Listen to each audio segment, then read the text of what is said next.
Radio Publique Africaine.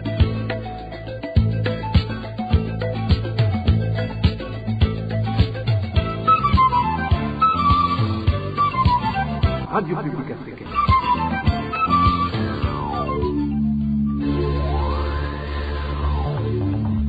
Ni umwanya w'amakuru mu Kirundi.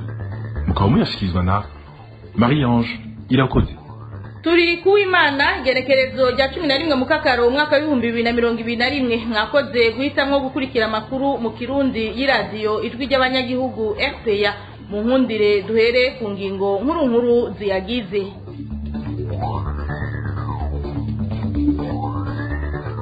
Mu gisata cy'umutekano abanyagihugu bo mu ntara ya Bubanza baratewe umutima uhagaze n'amajambo yavugiwe mu nama yaremeshejwe na buramatari w'iyo ntara kuri uyu wa gatanu. Ivyavugiwe muri iyo nama ni mwidonido ryano makuru. Nayo mu gisata cy'intwari bereye kuva mu mwaka wa 2003 ibihugu vya Afrika byarashize umukono ku masezerano yo kugwanya igiturire. Bico gihe buri wa 11 mu kakaro uko umwaka utashe harahimbazwa umunsi wahariwe kugwanya igiturire ku mugabane wa Afrika. Muri ano makuru muraja kumva urongoye ishirahamwe Oricom ico abivugako.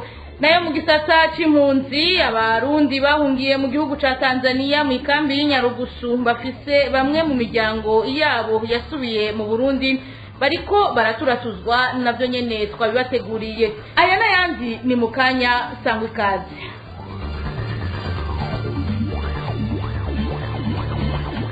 Ndabaramutse nongere ndabahe nikaze amakuru reka tuyahere mu gisata cy'umutekano. Abanyagihugu bo mu ntara ya Bubanza baratewe ubwoba n'amakuru avuga ko hari imigwi yitwaje ibigwanisho ishobora kwinjira ku butaka bw'u Burundi iciye muri iyo ntara ivuye mu gihugu kibanyi ca Republika Iharanira Demokarasi ya Kongo. Mu nama y'umutekano buramatari yagirishije abajejwe intwaro muri iyo ntara yabahamagariye kurikanura n'ukurega umuntu wese biketse. Emmanuel Niyungeko. Mu nama buramatari w'intara ya Bubanza yagirishije abajejwe intwaro n'umutekano ku munsi wa gatanu w'iyindwi yavuze ko hari ibimenyetso vyerekana ko umutekano ushobora guhungabana umwanya n'umwanya. Cleophas Nizigimana aramutswa intara ya Bubanza yamenyesheje ko adakeneye gusubira kumva intara arongoye yasubiye kudurumbanywa n'imigwi yitwaje ibirwanisho, ari nako guhamagarira abajejwe intwaro hamwe n'umutekano kumera amagabo ngo kubera ko hari imigwi yitwaje ibirwanisho ivugwa mu gihugu kibanyi ca Kongo iharanira intwaro rusangi yoba yiteguye kwinjira ku butaka bw'u Burundi iciye aho mu ntara ya Bubanza. Uwo mutegetsi yagiriye ko yemera gutanga agashimwe kuri uwo wese azokwerekana inkozi y'ikibi canke uwo bafise intumbero yo guhungabanya umutekano. Ako gashimwe kakaba kava ku bihumbi 100 gushika ku miliyoni w'amafaranga y'amarundi. Ico gikorwa rero nkuko bamwe mu bari bitavye iyo nama babimenyesha cashinzwe amakomite y'umutekano, ayo nayo ngo akabagizwa hanini n'imbonerakure zegamiye umugambo uri ku butegetsi CNDD FDD. Bamwe mu banyagihugu bo mu ntara ya Bubanza rero bakaba batewe amakenga n'amajambo yashikirijwe n'uyo mutegetsi, bakabona ko hashobora kugira abadodobereza abandi mu ntumbero yo gutahukana ku gashimwe. Birateye ubwoba nyene kiretse yuko babihaye abantu badashobora kubikora, y'abapolisi y'abasirikare bari babijejwe, ariko mu by'umutekano bashaka bihabwa imbonerakure ngo babikore. Uwo bashira indinde udusanga akarenganya ari keshi, abarenganywa barenganywe no gupfa bapfe kugira bashobore kuroha ayo mafaranga bimbijana gushika ku miliyoni ni menshi. Urumva ico gihe no kukwicisha bazokwicisha cyane batanana grenade bayishire naho uwo bashabwira buramatari ati ngiye grenade ku muhanda w'uyu muntu ngo mumufate. Icyo usanga rero umuntu arenganirwa afungwe canke yitwe ariko arazira ubusa. Twagerageje kurondera Cleophas Nizigimana buramatari w'intara ya Bubanza, telefone yiwe yahamagara hakabura uwitaba. Emmanuel Niyungeko urakenuye. Tukiri muri ico gisata nyene c'umutekano kuri ayo majambo ya buramatari w'intara ya Bubanza, Jeremy Minani arongoye umugambwe RDB avuga ko kwemerera amafaranga umuntu wese azodoma ku rutoke kuwiketswe kuba ari inkozi y'ikibi bishobora gutuma haba abantu bazira ubusa na cane abatavuga rumwe n'umugambwe uri ku butegetsi. Tumukurikire. Igihe cyose imvugo mwene yakoreshejwe ikakoreshwa n'indongozi mu ntwaro canke mu mugambwe CNDD-FDD kuva mu 2005 gushika uno munsi, icakurikiye waba ari uruhigi rw'abatavuga rumwe na leta, rw'abantu batemera iyo ntwaro ruhunyanganda dufise y'umugambwe CNDD-FDD. Vyarabaye kuva ku munsi Petero Nkurunziza kumanuka ku barongozi bo hasi ukaja no kuyarongoye igihugu no munsi Varisito.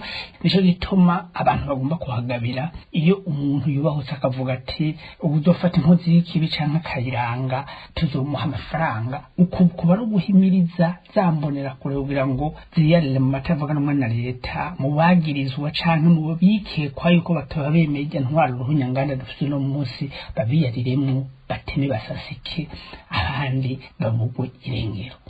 Mu bisanzwe igikorwa cyo kurondera inkozi z'ikibi ntigikorwa na buramatari, iki ni igikorwa cy'igipolisi. Igipolisi kibona ko hariho abageramiye umutekano w'igihugu, nico gishobora gutanga mbere n'urushimwe mwene tukavuga kiti uzoranga inkozi z'ikibi azohabwa agashimwe. Iki ni igikorwa cy'igipolisi, si igikorwa ca buramatari. Ariko iyo wumvise iyi mvugo ikoreshejwe n'indongozi mu gihugu canke indongozi z'umugambwe CNDD-FDD, ikiba kinyegeje inyuma baba bariko bahimiriza abantu ati abatavuga rumwe na leta bariko baragwira, babaye benshi, gerageza bandanye ruhigi. Ibintu mwene birateye ubwoba cane. Varisito koko imvugo yiwe yama yavuze ko azomukuru w'igihugu w'abarundi bose, namba atari ka karimi kiwe tubona avuga amajambo avuze agaherera aho nyene. Ibi vyagomba kumutera amakenga kuko ibi iya nta kindi biba bigamije atari gutoteza abantu benzira karengane, kandi ibi niyo ntango yo gutotekaza umutekano w'igihugu cose. Jeremy Minani arongoye umugambwe RDB. Tubandanyirize ano makuru mu gisata c'agateka kazina muntu. Padiri mukuru wa Paruwasi Muzinda komine Rugazi mu ntara ya Bubanza yarakubaguwe kuri uyu wa gatanu n'abapolisi, ni mu gihe yari yagiye gutohoza amakuru y'umupastori yoba aterinda abayoboke biwe agaca anabafasha kuzikurayo. Ni nkuru ya Francine Mahoro. Byose byatanguye n'amakuru yavuga ko hari umupasitori arongoye urushengero ahitwa mu Kibambwe muri komine Mpanda asanzwe habera amabi abishe. Ayo makuru yemeza ko akorwa n'uyo mupasitori nyene. Ayo nayo yemeza ko pastori asambanya abakenyezi n'abakobwa bo muri urwo rushengero, watwaye inda nawe pastori ubwiwe akamufasha kuyikuramwo. Ayo makuru amaze gushikira padiri mukuru wa Paruwasi Muzinda, nkuko amakuru ava ku Muzinda abivuga, yaciye afata urugendo kugira aze kwibariza ubwiwe uwo mupasitori ivyo yagirizwa. Magingo uyo mupadiri ahagaze agatangura kubaza iyo uwo mupasitori ari, nkuko bivugwa n'abaduhaye amakuru, ngo haciye haza umupolisi atumwe ko n'uwo mupasitori ari kumwe n'imbonerakure, atashira amapingu kuri padiri, amutegeka kurira ipikipiki, amwagiriza ko yaje kudurumbanya umutekano. Ivyo padiri yagombye kwanka kuko yari afise imodoka yiwe, ariko avamwo avyemera, bamutwara kumufungira ku manda. Akigera ngaho kuri komisariya, komiseri yategetse ko bakura amapingu kuri padiri, nayo uwo mupasitori cyo kimwe n'uwo mupolisi n'imbonerakure bari kumwe bashirwa mu gasho. Kuri uyu wa mbere akaba ariho bitegekanijwe ko padiri azosubira ku gipolisi kugira bamutunganirize. Francine Mahoro urakenuye. Tukiri mu ico gisata nyene c'agateka kazina muntu, abanyagihugu cane umuryango w'umwigisha Ndayiragije Innocent wo ku mutumba Rubanda zone Mpinga muri komine Vugizo y'intara ya Makamba baratabariza uwo mwigisha asanzwe ari umunywanyi w'umugambwe CNL yakuwe ku rugwiwe mu gatondo ko ku munsi wa kabiri igenekerezo rya 6 mu Kakaro n'abantu baje mu modoka zibiri zo mu bwoko bwa Ibix zibiyo bitabona itagira n'imparati. Basaba umukuru w'igihugu guhagarika ugo ruhigi rukoregwa abanywanyi b'umugambwe CNL ngo kuko abenshi bariko bahogwa ivyo batazi. Kurikira umwe muri abo banyagihugu yaganiriye na RPA.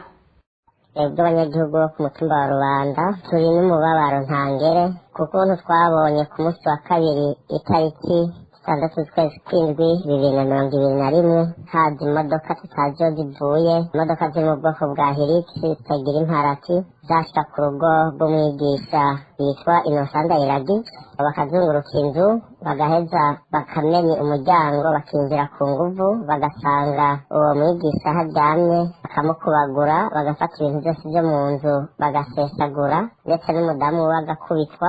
Aho uwo Innocent Ndayiragije asanzwe ari umwigisha uwo ku Muraramire, akaba kandi ari no mu mugambwe CNL, agatwagwa atari agahuzu yambaye mu mugongo, agatwagwa n'icyo gipolisi tutazi kaje kiva kiri muri izo modoka za fime zitagira imparati, hama bakamwuriza bakamutwara. Twebwe abenegihugu twaratangaye cyane aho baza gufata umuntu bakamutwara atamutware n'umwe asigurira cyangwa ari umuntu agiye he, no gushikisha aho uwo muntu dushobora kumenya ahantu na hamwe ari, ntituzi ngo afungiwe hehe, ntituzi ngo yahohotewe gute. Twasigaye mu kangaratete turabiye imodoka zirengera, umuryango usigarura induru, abantu bose bifashe ku munwa, tukimvira tuti none turi hehe, turiko tujahe, turiko tuvahe, ko tusigaye mu marira, abacu basigaye batogwa nk'impene bagatwagwa, umuntu ntamwe icyo bagira, ibibondo bikoranye vyo Burundi bw'ejo, ejo nabo tukimvira ingene bizogenda. None n'ukuri turasavye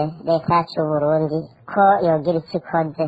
Uyu munsi uwo muvukanyi wacu Innocent Ndayiragije ntituzi icyo azira, uyu munsi ntituzi niyo afungiwe, ntituzi ko akiriho nuko bamwishe. Twasaba umukuru w'igihugu cyacu cy'Uburundi eka n'abandi bose bafatanije kurongora igihugu, ni ukuri barabe uwo muvukanyi wacu ntagirirwe nabi, ticwa buhene atacazira. Turasabye kandi kumenya aho afungiwe, ko gushikisa ntituzi ngo yatwawe nande. Turatakambiye leta yacu nukuri ikibondo cyacu Innocent Ndayiragije ntikigirirwe nabi. Tubandanyirize ano makuru mu gisata c'imibano. Bamwe mu banyagihugu bo muri Mparambo ya mbere komine Rugombo y'intara ya Cibitoke bagiriza ishirahamwe ritunganya ipampa Cogerco ko ririko rirabanyaga amatongo yabo. Mu mugambi wayo wo kwagura ibibanza vyo kurimamwo ipampa, Cogerco iriko iratemagura ibiterwa byose biri mu matongo abanyagihugu bemeza ko arayabo. Ni inkuru ya Eloge Kwizera. Abanyagihugu bafise amatongo yegereye ishirahamwe ritunganya ipampa Cogerco muri komine Rugombo bamenyesha ko bagiye babona mu ntango zino ndwi umugwi w'abakozi b'iryo shirahamwe baherekejwe n'igisirikare batangura gutemagura ibiterwa byose biri mu matongo yabo. Batangura gutema ibitoki ku munsi wa kabiri no ku munsi wa gatatu, kuko baratemye ibitoki batema ibigazi, ibintu niba abantu barahonyanga, kuko amatongo ya leta akoreramo Cogerco. Cogerco rero ifite umugambi wo kwagura, ikagomba kwagurira mu matongo y'abenegihugu. Hari umukozi wa Cogerco yitwa Idana, akaba ariwe mushefu ngo atwara ako karere, n'umugoronome wiwe yitwa Gaburiyeri. Irumva kitutera ubwoba nuko baba bari kumwe n'abasirikare. Imiryango 25 niyo imaze kwakwa amatongo kuva ku munsi wa kabiri w'ino ndwi. Abanyagihugu bavuga ko bariko baratotezwa ngo kuko bahawe ayo matongo ku ntwaro za cami Cogerco itarabaho. Bamaze gutumira abantu bangana 25, bamaze gutumirwa ibitoki n'ahantu hangana n'hegitari 20 maze gutema. Na cyane cyane ayo matongo bamwe bavuga ko bayarose ku ntwaro z'icami, ariko kandi Cogerco ntiyari bwahabiri icyo gihe. Ariko uno munsi rero nibo muri Cogerco baca baza bagomba kwagurira Cogerco babifashijwemo n'abategetsi. Abo banyagihugu bo muri komine Rugombo mu ntara ya Cibitoke bamenyesha ko bituye abajejwe intwaro ku rwego rwa komine, ariko ntibabatunganiriza. Bakagiriza musitanteri w'iyo komine ko nawe nyene ari mu ariko barabanyaga amatongo. Ni inkuru tuzogarukako. Eloge Kwizera urakenuye. Tukiri mu ico gisata nyene c'imibano, abanyagihugu bo muri zone Gatumba muri komine ya Mutimbuzi barasaba kongerwa ikiringo kijanye no kwishura ikori ry'ubutaka. Bavuga ko ayo mahera babwirizwa kwishura kugeza mu mpera za kuno kwezi ataborohera kuronka muri kino gihe bari mu buzima bugoye bwatewe n'imyuzurira. Eloge Divin Remesha. gushika ku igenekerezo rya 31 mu kakaro umwaka w'2021 abo banyagihugu bo muri zone ya Gatumba babwirizwa kuba bishuye ikori ry'ubutaka kugira birinde no gutangishwa ihadabu kuri iryo kori. Ni igikorwa abanyagihugu bavuga ko kibagoye kurangura bivanye n'ubukene babayemwo bwatewe n'imyuzurira y'amazi yaheruka kubatera iwabo. Uno munyagihugu arigana amahera basabwa kwishura. Zose nizinganya cyo kimwe izubatse n'itubatse zirimo inzu zubatse baraharura inzu ibikoze baharura ukuntu iyo nzu nayiba yubatswe harimo usanga ashobora kuriha meme 80 nire yo hari inzu yubatswe irimo ivyuma n'ikira amatafari ahiye irimo amatoilette n'amadushe yashobora no gushikana kwijana ivana na dimension bifise ivana nuko ukuntu biba bimeze. Abo banyagihugu basaba kongegwa ikiringo cyo kwishurira ko iryo kori kuko babona ko bahakwa kutubahiriza ikiringo bahawe muri kino gihe n'amikoro yabo ari make. Uku kwezi guheze kwindwi kuja gutanga amafaranga bazoce batangana n'amande. Ubu turi mu bintu byinshi umuntu ariko arakora abanyagihugu rero bashabona yuko ivyo bintu ari ngorane tukwanka ariko nibaduha igihe cyo kurondera tubanze turondere hanyuma duheze tubandanye ivyo bikorwa byo gutanga ayo mafaranga byo byiza cyane. Uruganda rwa RPA rwagerageje kurondera ku murongo wa telefone musitanteri wa komine Mutimbuzi Butoyi Simeon ariko telefone yiwe yari izimije. Bamwe mu bakozi b'ihinguriro Afritextile basaba kuronswa imishahara yabo y'amezi yaba babiri. Ivyo ahanini bigategwa n'ikibazo cy'iryo shirahamwe rifitaniye ni banki BCB.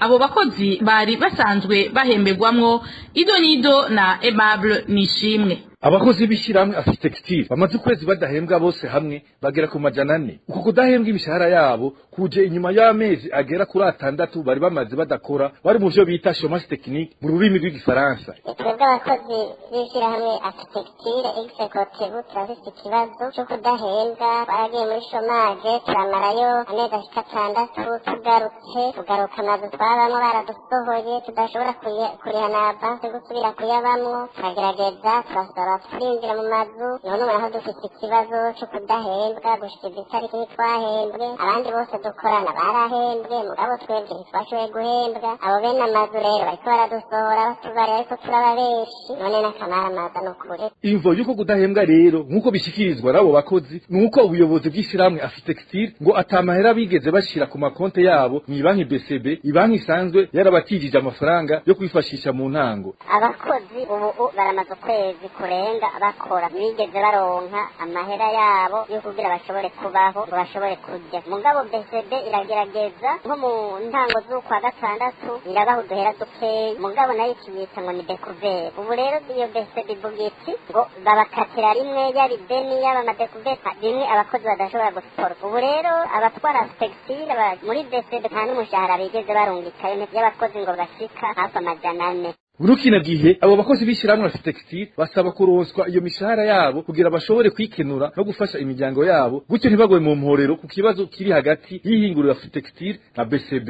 Dusabe umuyobozi n'ukuri badufashe utwo duhere uko twobatungana kose bakutuduhe duhembwe hanyuma dushobore gufasha ibyo twari dusanzwe dufasha kuko turafite n'imiryango. Ikindi naco ikibazo baba bafitanye na BCB baheze bakige kuko n'ubundi bari baravuganye twagiye muri chômage bavuganye ivyo bavuganye baheze babishikane kugabo twebwe natwe tureke kugwa mu mporero tutazi ibyo ari byo tubagije batubwira ngo turindire none turindire turi mu gahinga ko bagomba ko dukora akazi mugabo natwe tutariko turarya tutariko turariha n'amazi y'abantu n'imiryango yacu yose twaraheze. Kuri iyo myidogo y'abo bakozi uruganda rwa RPA twarundeye kuri telefone umuyobozi mukuru w'ihinguriro Afritextile Gilbert Nzeyimana ariko nitwamuronse. Inyuma y'akaruhuko gato dutandukire igisata c'intwari bereye. RPA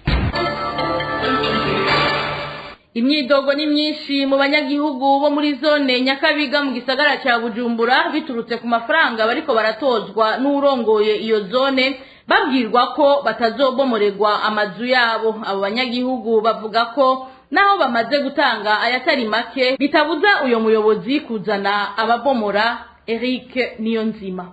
kuva kuri uwa gatatu ni abanyagihugu bamwe bamwe yabasanzwe canke abikorera utwabo bo muri zone Nyakabiga mu gisagara ca Bujumbura bashira habona agashavu kabo bafise bivanye n'amafaranga baguma batozwa n'urongoye zone Germain Ndo kubgayo ababwira ko abashitswe ku rutonde rwo kubomorerwa amazu azobakingira kuko ngarika korana n'abamukurira nka musaneri canke urongoye igisagara ca Bujumbura uko bivugwa no munyagihugu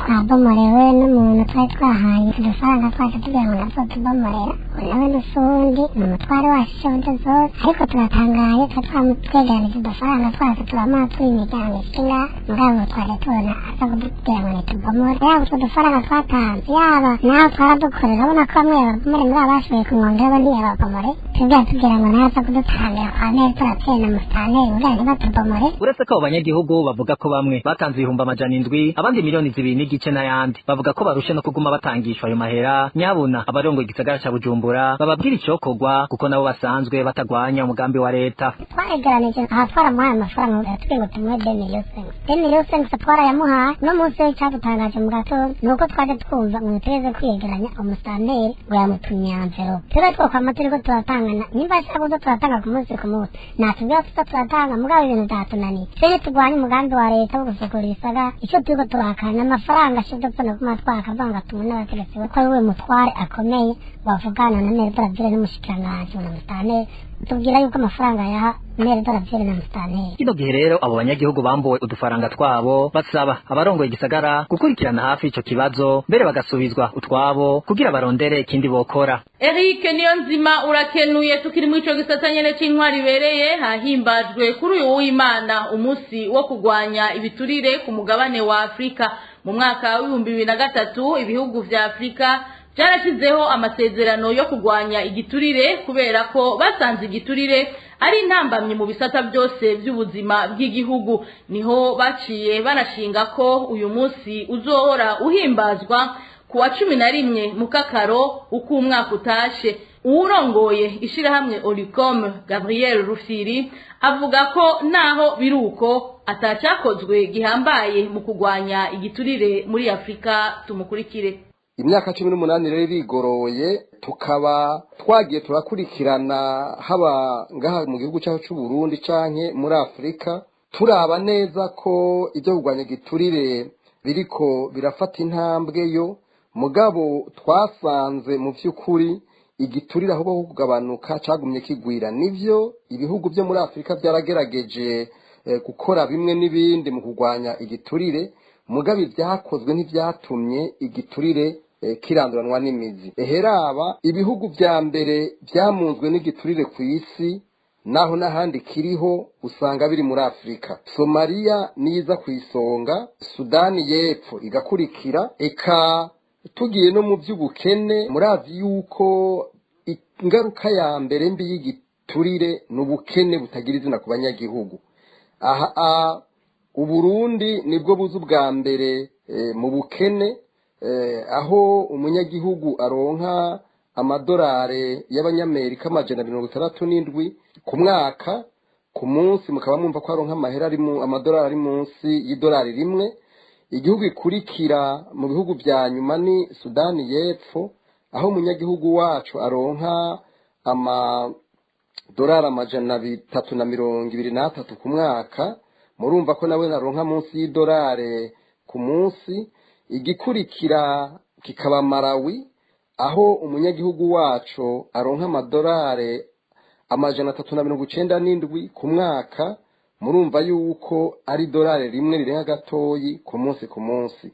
Aho sinagiye mu bya demokrasi, sinagiye mu by'intwari bere, sinagiye mu by'imwidegenzi w'abantu, sinagiye n'ibintu byinshi bafatira kugira ngo bigaragare ko ibihugu bitariko biratera imbere. Gabriel Rufiri avuga ko ingaruka ari uko ibihugu vya Afrika bihomba amafaranga menshi agasaba abarongoye ivyo bihugu harimo n'u Burundi kugwanya igiturire. Twongere tumukurikire. Ahubwo nagera nongere ko yuko ikigo kijejwe iby'urudandazwa ku isi Kinised bagenzuye basanga amafaranga ava muri Afrika adakora ivyo agomba gukora agenda kuri mwe twita fuite de capitaux.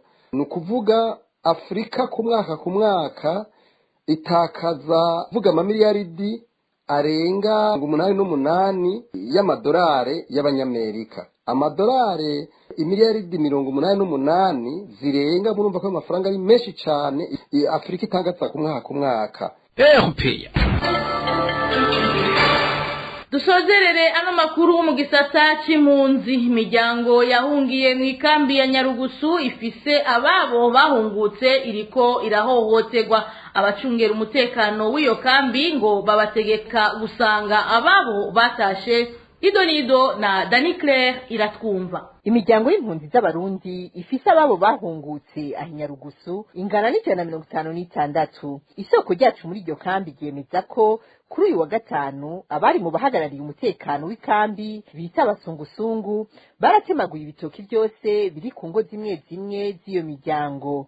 Muri abo basungusungu bakoze ivyo harimwo abakongomani, mbere ngo basize bavuze ko ku munsi wa mbere uza bazobakorera ibiruta ivyo. Ejo hahise hariho abasungusungu bashitse ku ngi iwabo baca batangura gutemagura ibitoki, basize bababariye ko ku wa mbere bazogaruka kubomora navyo. Isoko ryacu ribandanya rimenyesha ko abantu babiri bari muri iyo miryango iriko iratotezwa bafashwe bakajanwa gufungirwa ku gipolisi. Mu babikoze hakaba harimwo n'umukuru w'ikambi. Bane b'abarundi ku mpunzi z'abarundi baraturyagaguye, baratupfutse, ibara riraguye, aho mbere bibonetse muri umwanya bamaze gutangura gufata abantu babiri abasungusungu b'abakongomani, mbere nta n'umupolisi yarimwo, baca batangura kubatwara babo bahaniza impuzu, no barabatwara ku gipolisi. Ntawuzi rero ivyo bagiye kubakoza, nyuma kwenda barabaryagagura babaryagumba. Umukuru w'ikambi twita Manzenje Siasa ariwe mukuru w'ikambi bita Makazi, abadikanize n'umufata mu biro vyiwe bita Cagonjwa. Muri kino gihe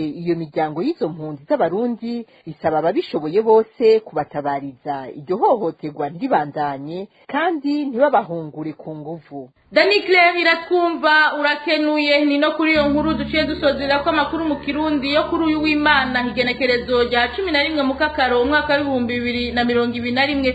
Mwakoze inshuti namwe banywanyi ba FPA mwaduhaye umwanya wanyu mukadukurikira. Marie Ange irakoze nariko ndabashikiriza ano makuru, ndabike banure ndabifuriza amahoro n'umutekano mu banyu no mu vyanyu na gahwane.